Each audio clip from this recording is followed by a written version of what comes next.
Hello everyone, welcome back to my channel. पिछले video में हमने डिस्कस किया था कि हमारी क्या क्या स्ट्रैटेजीज होनी चाहिए ताकि मैथ्स के पेपर में हमारी जेईई मेंस में सबसे अच्छे नंबर आ सके। डिस्पाइट मैथ्स मेरा वीकेस्ट सब्जेक्ट था, मैंने उसमें कैसे सबसे ज़्यादा नंबर लाने की कोशिश की थी वो मैंने उसी वीडियो में बताया है। In this video, we will be discussing our timetable strategy for the last 30 days. Since हमारे पास टाइम बहुत कम है तो हमें एक ऐसा टाइम टेबल बनाना पड़ेगा जो सबसे ज़्यादा इफेक्टिव होगा हमारे लिए। इसलिए मैंने आप सबके लिए ऐसा टाइम टेबल बनाया है जो मैंने फॉलो किया था अपने प्रिपरेशन के बीच, ताकि वो आप सबके लिए बेनिफिशियल रहे। ये टाइम टेबल क्योंकि मैंने अप्लाई किया था तो ये ट्राइड एंड टेस्टेड है। आप मुझ पर भरोसा करके ये इस टाइम टेबल को फॉलो कर सकते हैं। So make sure to subscribe to my channel for more such videos and updates.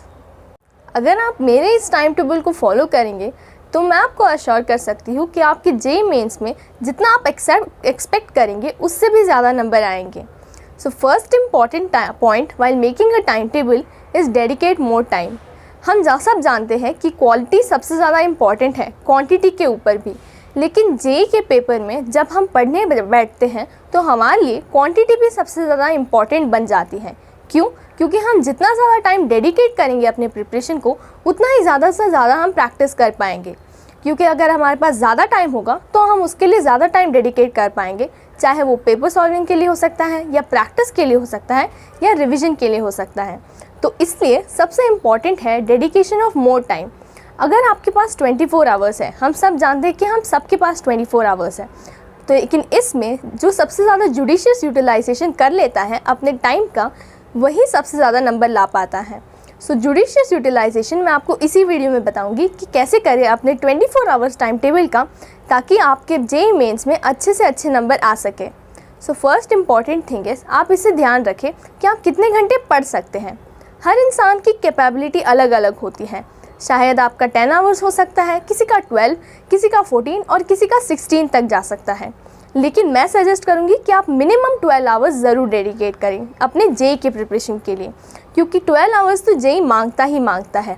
हम जितना प्रैक्टिस करेंगे, जैसे मैंने बोला, उतना ही हम पेपर में अच्छे से अच्छा कर पाएंगे। सो इसलिए अगर मैंने 12 आवर्स टाइम टेबल बनाया है, लेकिन अगर आप 14 आवर्स या 16 आवर्स डेडिकेट कर सकते हैं तो आप बाकी टाइम रिविज़न के लिए भी डेडिकेट कर सकते हैं।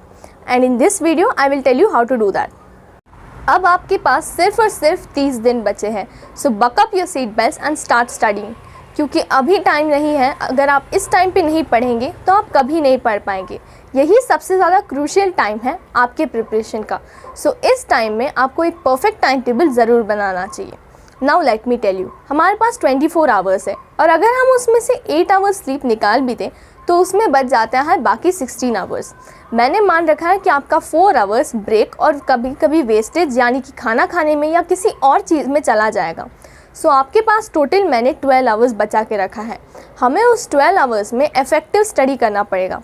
जैसे अगर हम पढ़ाई करेंगे तो हमें कोशिश करनी पड़ेगी कि हमारा पूरा कंसंट्रेशन सब्जेक्ट और हमारे टॉपिक पे हो, तभी हमारा सबसे ज़्यादा एफिशिएंट वे में पढ़ाई हो पाएगी। क्यों? क्योंकि अगर हमारी एफिशिएंसी नहीं हुई तो हम 4 घंटे का काम 8 घंटे में करेंगे, और अगर हमने वही काम 8 घंटे में किया तो हमारा जो 30 दिन का टाइम टेबल हमने बनाया है वो हमारा 60 डेज़ में कंप्लीट होगा। तो ये 50% एफिशिएंसी सबसे ज़्यादा बुरी बात होती है। इसलिए हमें अपनी एफिशिएंसी को बढ़ाना पड़ेगा, अपने कंसंट्रेशन लेवल को बढ़ाना पड़ेगा, ताकि जब भी हम अपना टाइम टेबल बनाएं तो हमें ऐसा लगना चाहिए कि हम इसे कंप्लीट कर सकते हैं हमारे गिवन टाइम में।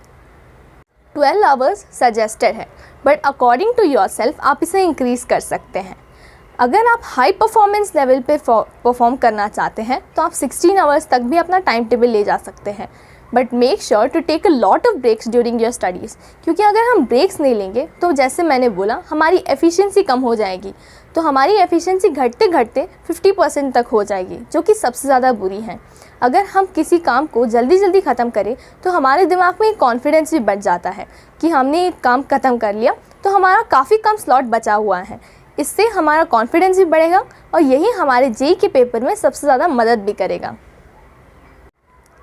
पहले सेकंड टिप बताने से पहले मैं आपको ये बताना चाहती हूँ कि लास्ट में आपके लिए एक बोनस टिप है जो कि सबसे ज़्यादा बेनिफिशियल होगा आपके फरवरी जेईई मेंस अटेम्प्ट के लिए।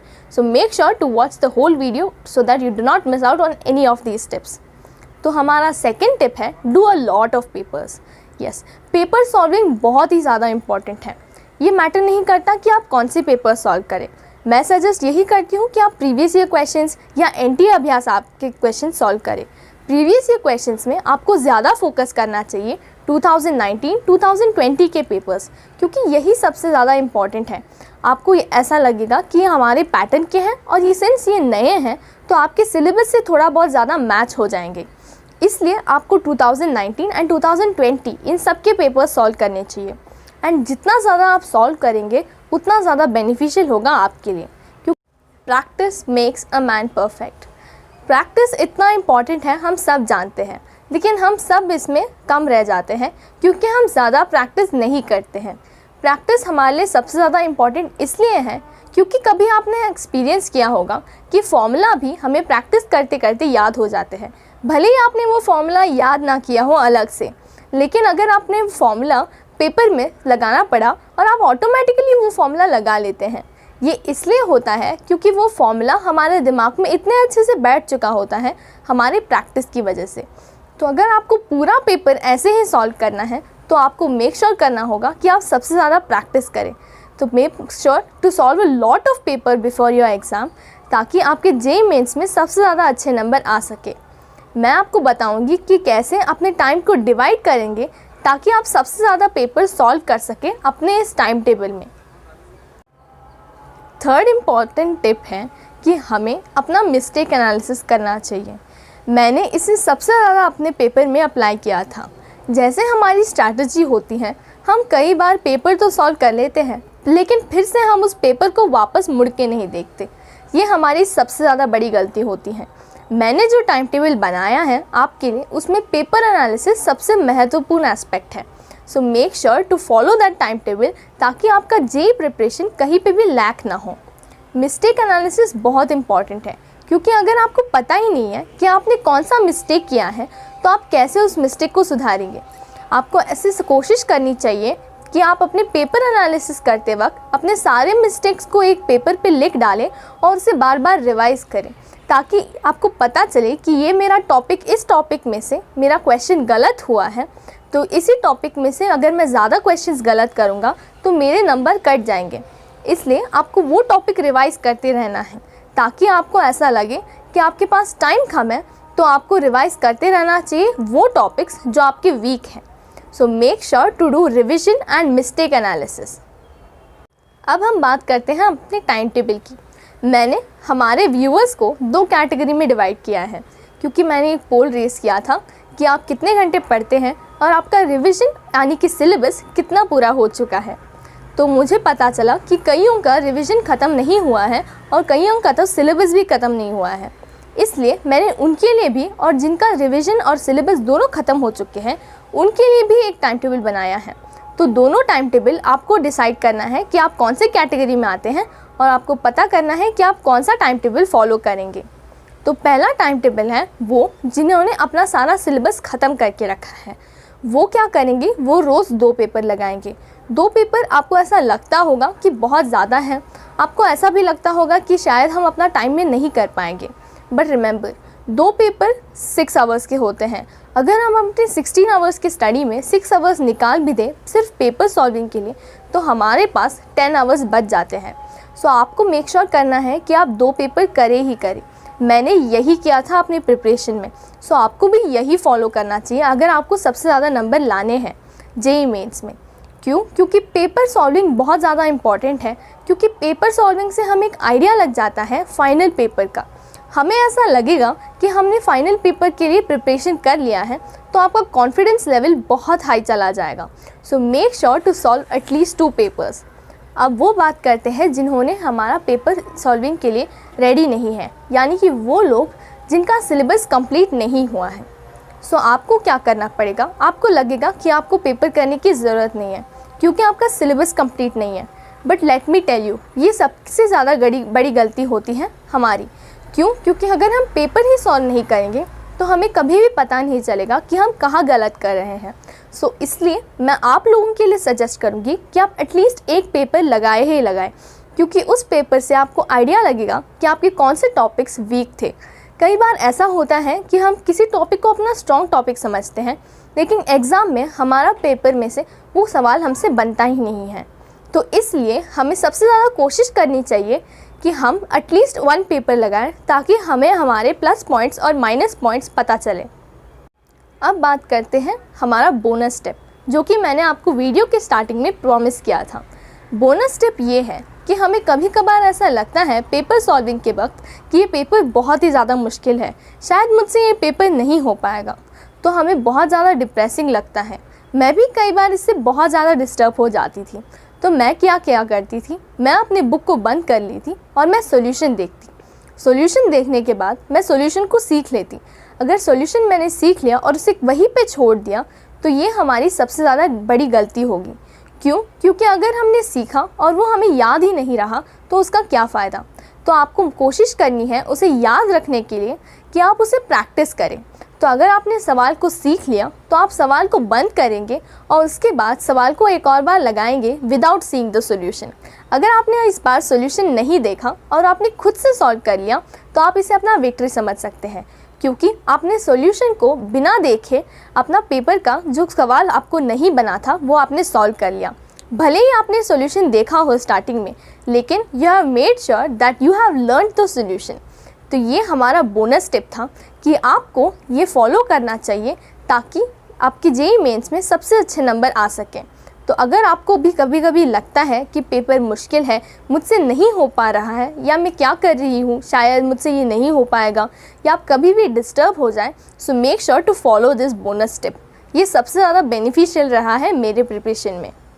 Now let me tell you the final strategy, यानी कि हमारा फाइनल टाइम टेबल, जो कि सबसे ज़्यादा इम्पॉर्टेंट है। मैंने अपना टाइम टेबल ऐसे बनाया था कि मैं 6 आवर्स पेपर्स को दूंगी, यानी कि 3 hours 1 paper, 3 hours another paper. Second, उसमें मैंने 1.5 आवर एनालिसिस रखा था दोनों पेपर्स का। जैसे मैंने आपको वीडियो के स्टार्टिंग में बोला था कि एनालिसिस क्यों इम्पॉर्टेंट है और हमें उसे कैसे करना चाहिए। नेक्स्ट, मैंने उसमें कई ज़्यादा ब्रेक्स रखे थे ताकि हमारी एफिशिएंसी भी बढ़ जाए। Also I had included formula revision and concept revision. Formula revision इसलिए इम्पॉर्टेंट है क्योंकि अगर हम फॉर्मूलाज भूलते जाएंगे तो हमारे पेपर में भी इसका सबसे ज़्यादा इफेक्ट पड़ सकता है, क्योंकि अगर हमें फॉर्मूला ही नहीं आता तो हम क्वेश्चन को बीच में छोड़ देंगे या देखते ही छोड़ देंगे। इसलिए फॉर्मूलाज बहुत इंपॉर्टेंट है, paper solving and paper analysis, and also a lot of breaks, and also most importantly concept revision. जो भी आपको लगता है कि आपका वीक टॉपिक है या नहीं है तो उसको आपको रिवाइज करते रहना चाहिए। उसके लिए मैंने एक्स्ट्रा 3 आवर्स रखे हैं, तो आप इसे ऐसे ऐड कर सकते हैं। 1.5 आवर फॉर्मूलाज, 1.5 आवर एनालिसिस, ये हो गया हमारा 3 hours. 3 hours and 3 hours, 6 hours हमारा paper, so total 9 hours and plus 3 hours concept revision. ये सबसे ज़्यादा बेसिक टाइम टेबल है आपके लिए जो 12 आवर्स स्टडी करते हैं। लेकिन कुछ बच्चे ऐसे हैं जो 14 आवर्स या 16 आवर्स तक भी खींच सकते हैं। वो कोशिश करें कि आप उन बाकी टाइम में paper analysis and concept revision पे ज़्यादा ध्यान दें। अगर आप अपने टाइम को एक्सटेंड कर सकते हैं तो आपको कॉन्सेप्ट रिवीजन पे सबसे ज़्यादा ध्यान देना चाहिए।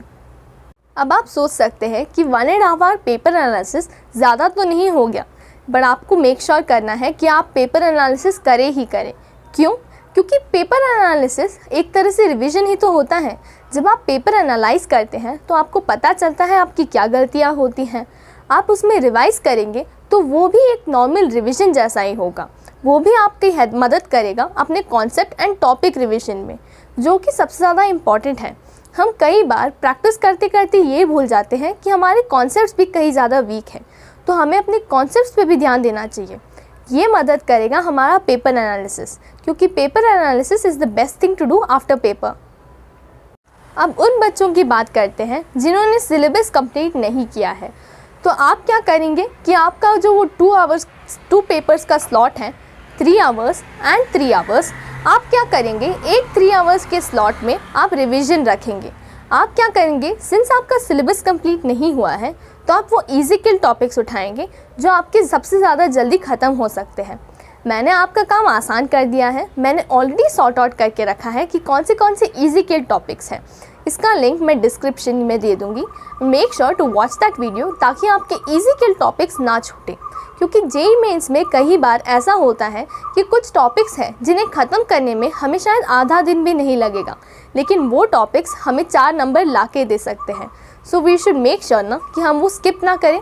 इसलिए make sure to watch that playlist and also subscribe to my channel. आप सब ने मुझसे Instagram and YouTube comment section में मुझसे ये बहुत बार पूछा था कि आप अपने टाइम टेबल बताएं, इसलिए मैंने ये वीडियो बनाया। But to answer your all of your questions, मैंने अपना टाइम टेबल भी बताया है इसी वीडियो में। मैं क्या करती थी, मैं 7:30 to 9 फॉर्मूला रिविज़न करती थी और मैं 9 to 12 अपना पेपर दे देती थी। जैसे मैंने अपने प्रीवियस वीडियोस में बताया है कि आपको paper 9 to 12 and 2 to 5 slots में ही देना है, जो कि आपके रियल जेईई मेंस के स्लॉट्स होते हैं। तो मैं 9 to 12 पेपर देती थी, तो 12 to 2 मैं एक ब्रेक ले लेती थी, क्योंकि मैंने अपना पेपर सॉल्व किया है तो मुझे लगता था कि मुझे एक ब्रेक की ज़रूरत है।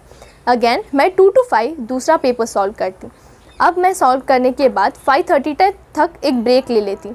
5:30 to 7 मैं पेपर एनालिसिस करती अपने दोनों पेपर का। जैसे मैंने बोला, पेपर एनालिसिस भी एक तरह का रिवीजन ही होता है। तो मैं पेपर एनालिसिस करती, फिर मैं 7 to 8 फिर से एक ब्रेक ले लेती। फिर मैं 8 to 11 अपना कॉन्सेप्ट रिवीजन करती। 8 to 9, 9 to 10, 10 to 11। आप इसमें इंटरचेंज कर सकते हैं, आपको कौन सा चाहिए। आप फिज़िक्स, केमिस्ट्री, मैथ्स कर सकते हैं, केमिस्ट्री, मैथ्स, फिज़िक्स कर सकते हैं, या आपके अकॉर्डिंग है। लेकिन अगर मैं अपने टाइम टेबल की बात करूं तो मैं फ़िज़िक्स, केमिस्ट्री, मैथ्स ये ऑर्डर फॉलो करती थी, क्योंकि मुझे फ़िज़िक्स सबसे ज़्यादा हार्ड लगता था, तो मैं फ़िज़िक्स को सबसे पहले उठाती थी। So make sure to follow all these tips because these tips will help you get the best marks in your JEE Mains February attempt. So make sure to follow this timetable. अपने time table इसी तरीके से बनाएं, या आप चाहे तो मेरा टाइम टेबल भी फॉलो कर सकते हैं। So make sure to subscribe to my channel and follow this timetable for all of your benefits.